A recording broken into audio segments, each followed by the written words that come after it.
Assalamualaikum warahmatullahi wabarakatuh. Hello guys, di sini saya akan mereview HP Redmi A3 langsung saja. Februari 2024, Xiaomi menghadirkan Redmi A3.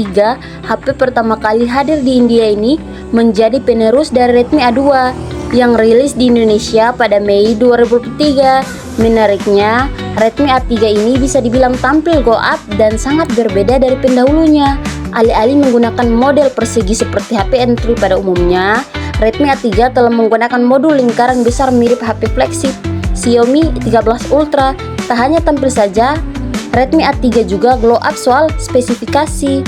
Berikut ini kelebihan dan kekurangan. 1. Desain premium. Tampil glow up. Redmi A3 memiliki tampilan desain yang cukup premium. Untuk HP harga 1 jutaan saja, alih-alih menggunakan modul kamera persegi seperti pendahulunya Redmi A2, Redmi A3 justru menggunakan modul lingkaran besar di bagian tengah. Desain ini diberi nama Premium Hello Design. Jika dilihat sekilas, konsep modul kamera ini tampaknya terinspirasi dari HP Xiaomi di kelas flagship yaitu Xiaomi 13 Ultra. Ukuran modul kamera yang dimiliki keduanya terlihat mirip jika disandingkan, namun isi dari modul kameranya tentu saja berbeda. Redmi A3 dibekali dua kamera di bagian belakang dengan menempatkan kamera utamanya di bagian tengah modul. Kemudian, di sisi kanan dan kirinya diisi kamera tambahan dan LED flash agar memiliki komposisi yang bagus. Menurut saya, Redmi A3 ini menjadi salah satu HP murah dengan desain yang tidak murahan. Untuk bodi bagian belakangnya, Redmi A3 menggunakan material lapisan polikarbonat yang menarik. Bodinya ini memiliki tekstur yang khas ala kulit imitasi. Hal inilah yang membuatnya terasa semakin premium. Hanya nyaman saat disentuh, bodinya juga jadi lebih mampu mengurangi noda bekas sidik jari sehingga terlihat tetap bersih. Berbicara soal kenyamanan, tapi bodi bagian samping Redmi A3 ini terlihat sedikit melengkung. Hal ini membuatnya lebih nyaman dan pas di tangan saat digenggam. Selain itu, ketebalan bodinya pun masih terbilang tipis yaitu 8,32 inci dengan berat 193 gram. Masih nyaman untuk digenggam dalam waktu lama. 2. Layar luas. Di bagian layarnya, Redmi A3 sudah menggunakan panel IPS LCD yang sudah cukup luas yaitu 6,7 inci. Ukuran layarnya yang luas ini sudah cukup menarik untuk aktivitas multimedia seperti nonton atau main game ringan. Desain bagiannya pun masih wajar dengan ukuran rasio bodi ke layar 82,9%. Skor layarnya ini sudah didukung dengan resolusi HD+. Meski begitu, tampilannya sudah cukup oke untuk HP di kelas harganya. Sama seperti Redmi A2, Redmi A3 masih memiliki kemampuan kecerahan layar sekitar 400 nits saja. Jadi, HP ini tetap masih bisa digunakan di luar ruangan dengan nyaman. Satu peningkatan yang dimiliki Redmi A3 ini adalah pergerakan layarnya yang sedikit lebih baik dengan refresh rate 90 Hz. Hal ini membuat aktivitas seperti scrolling media sosial atau browsing jadi lebih nyaman. Peningkatan yang dimiliki Redmi A3 ini tidak hanya ada pada tampilan saja, tapi juga soal ketahanannya. Layar ini sudah dilindungi Gorilla Glass 3 yang membuatnya lebih tahan terhadap goresan oleh benda tajam atau jatuh.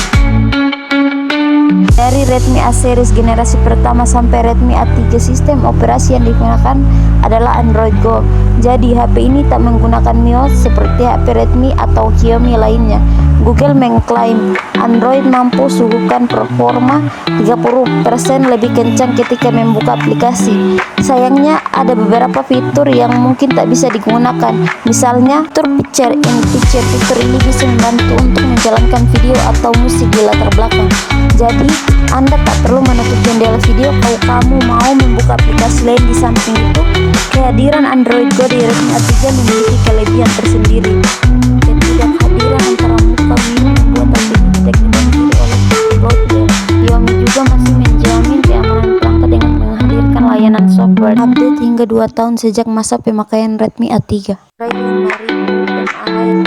Sebagai HP kelas entry, baterai berkapasitas besar dan awet menjadi hal yang wajib. Hal inilah yang membuat Xiaomi menghadirkan baterai 5000 mAh pada Redmi A3. Ukuran kapasitas baterai sebesar ini sudah menjadi hal yang wajar, sebab Salah satu hal yang diunggulkan HP kelas entry adalah ketahanan untuk penggunaan seharian. Sensor sidik jari dari samping. Sektor lain yang juga menjadi salah satu peningkatan dari Redmi A3 ini adalah hadirnya sensor fingerprint. Bahkan Xiaomi menyiapkan sensor ini di bagian samping karena sudah terintegrasi dengan tombol power. Hal ini membuatnya menjadi lebih mudah dijangkau. Tidak hanya itu, respon yang diberikan oleh sensor ini juga sudah cukup baik untuk kelas harganya. Kemudian, sensor lainnya juga disematkan adalah akselerometer, cahaya proximitas, dan kompas. Mini sensor giroskop yang memang jarang tersedia di HP 1 jutaan. Menurut saya sih sensor-sensornya sudah cukup lengkap. Yang terpenting adalah sensor cahaya agar layar bisa menyesuaikan kecerahan secara otomatis, serta sensor kompas sebagai petunjuk arah.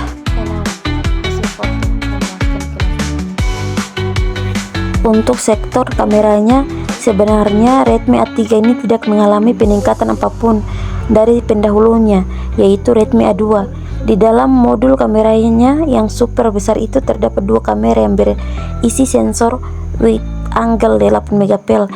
Fitur tambahan pada kameranya juga tak jauh berbeda, yaitu LED flash dan HDR. Tidak tersedia fitur spesial seperti mode malam, pro atau panorama. Kabar baiknya masih ada mode portrait, soft video, dan juga time lapse yang bisa Anda coba. Redmi A3 menyiapkan filter khusus, yaitu film kamera filters, agar hasil fotonya lebih menarik. Untuk perekaman videonya, Redmi A3 sudah bisa merekam di kualitas 720p dan 1080p. Sayangnya, keduanya tak mendukung frame rate lebih dari 30 fps. HP ini juga belum dibekali dengan fitur stabilisasi apapun, jadi sudah pasti hasil rekaman videonya bakal sky atau bergoyang. Beralih ke bagian depan, Redmi A3 memiliki kamera selfie berukuran 5 megapixel. Perekaman videonya juga masih sama, yaitu bisa berada di kualitas 720p dan 1080p. Lantas, seperti apa kira-kira hasil jepretan dari Redmi A3? A few moments later.